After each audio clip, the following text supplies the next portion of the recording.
जहन्नमी दरवाज़ा, जिसे door to hell भी कहते हैं, ये कैसे बना और किस जगह पर वाक़ है, इस जानने के लिए वीडियो को मुकम्मल देखें। इंसान ने एटम बम सिर्फ एक ही मकसद के लिए बनाए और वो था तबाही। 1960 में दुनिया भर में दो सुपर पावर्स थीं, अमेरिका और सोवियत यूनियन। इन दोनों ने ऐसे तजर्बात शुरू कर दिए कि जिसकी मदद से एटम बम को बेहतर मकासद के लिए इस्तेमाल किया जा सके। अमेरिका ने ऑपरेशन प्लोशेयर शुरू कर दिया, जिसका मकसद ज़ेर ज़मीन कुदरती गैस को एक ज़ोरदार धमाके की मदद से बाहर निकालना था। इनमें अक्सर तजर्बात 1958 और 1975 के बीच सहराई इलाकों में किए गए। इन तजर्बात के निशानात आज भी बड़े बड़े गढ़ों की शक्ल में मौजूद हैं। वहीं सोवियत यूनियन ने अपना एक ऑपरेशन शुरू कर दिया, जिसका नाम nuclear explosion for national economy था। इसका मकसद भी मादनियात और कुदरती गैस को ज़मीन से बाहर निकालना था।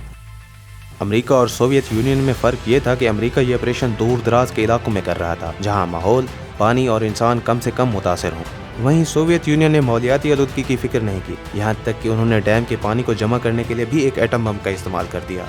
बाद में इन ऑपरेशंस के बहुत बुरे माहौलियाती नताइज सोवियत यूनियन को उठाने पड़े। वहीं कुछ ऑपरेशंस के नताइज बेहतर भी आए। याद रहे कि ज़ेर ज़मीन जब तेल और गैस को निकालते हैं तो जैसे पानी को निकालने के लिए मोटर वगैरह का इस्तेमाल करते हैं, उसके बरक्स इस केस में मोटर का इस्तेमाल नहीं किया जाता, बल्कि तेल और गैस खुद ब खुद ऊपर आते हैं। 1963 की बात है। उज़्बेकिस्तान जब सोवियत यूनियन का हिस्सा हुआ करता था, वहाँ तेल और गैस का एक कुआं फट गया था और उसके फटने की वजह तेल और गैस का ज़मीन से बाहर तेज़ी से आना था।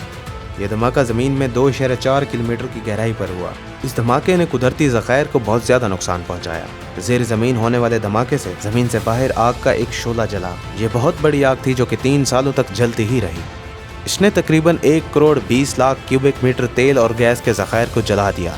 जिस तेज़ी से तेल और गैस जलकर यहाँ पर ज़ाय हो रहा था, ये सोवियत यूनियन के कई शहरों का रोज़ाना का ईंधन बनने के लिए काफ़ी था।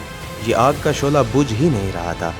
इस हादसे से सोवियत यूनियन बहुत ज़्यादा परेशान आ चुकी थी। 3 सालों की मुसलसल आग के बाद सोवियत यूनियन ने बिलाखिर ये सोचा कि क्या इस जगह पर एटम बम गिराकर मसले को सुलझाया जा सकता है या नहीं। साइंसदानों ने कहा कि 1500 मीटर नीचे इस कुएं में धमाका किया जाए, जो कि इसके मेन रास्ते को बंद कर देगा और इससे पैदा होने वाला प्रेशर आग को बुझा देगा। ये तजर्बा कामयाब करने के लिए हिरोशिमा पर गिराए एटम बम से 2 गुना ज़्यादा ताकतवर बम चाहिए था। 1966 में ये ऑपरेशन होने जा रहा था। ये जिस जगह पर था तकरीबन सारा का सारा एक सहराई इलाका था और तकरीबन 100 मील के रेडियस में कोई भी आबादी नहीं थी। माहिरीन ने इस जगह के करीब 2 बोर होल किए, जो कि 1400 मीटर की गहराई तक थे। ये बोर होल एटम बम को इस गहराई तक ले जाने के लिए थे। 3 किलो टन का एटम बम 1.4 किलोमीटर नीचे तक ले जाया गया और एक ज़ोरदार एटमी धमाका किया गया, जिसने बाहर हर तरफ तूफान जैसा माहौल बना दिया और ये सारा का सारा ऑपरेशन कैमरे में फिल्माया भी गया।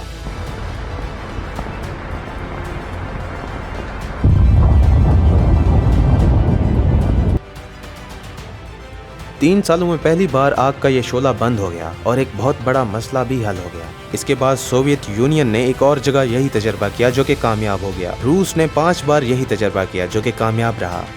1971 में सोवियत यूनियन तुर्कमेनिस्तान में इसी तरह एक तेल गैस का कुआं नाकाम हुआ और इसका सारा मलबा ज़मीन में गिर गया। यहाँ कोई आग नहीं लगी थी, लेकिन यहाँ से मुसलसल मीथेन गैस निकल रही थी, वही गैस जो हमारे चूल्हों में इस्तेमाल होती है। ये गैस सांस लेने में मुश्किल पैदा करती है और बहुत ज़्यादा नुकसानदेह होती है। अब बाहर से इस गड्ढे को बंद भी नहीं किया जा सकता था, क्योंकि गैस अपना रास्ता खुद ब खुद ढूंढती और कहीं ना कहीं से निकलना शुरू हो जाती। माहिरीन ने कहा कि क्यों ना यहाँ पर आग लगा दी जाए। उन्होंने बस एक लाइटर लिया और इस गड्ढे में फेंक दिया और आज 50 साल बाद भी ये उसी तरह जल रहा है। रात को यहाँ पर एक खूबसूरत नज़ारा होता है और सियाह यहाँ पर इस नज़ारे का लुत्फ़ उठाने आते हैं। ये आग तब तक जलती रहेगी जब तक ज़ेर ज़मीन गैस के ज़ख़ायर ख़त्म नहीं होंगे।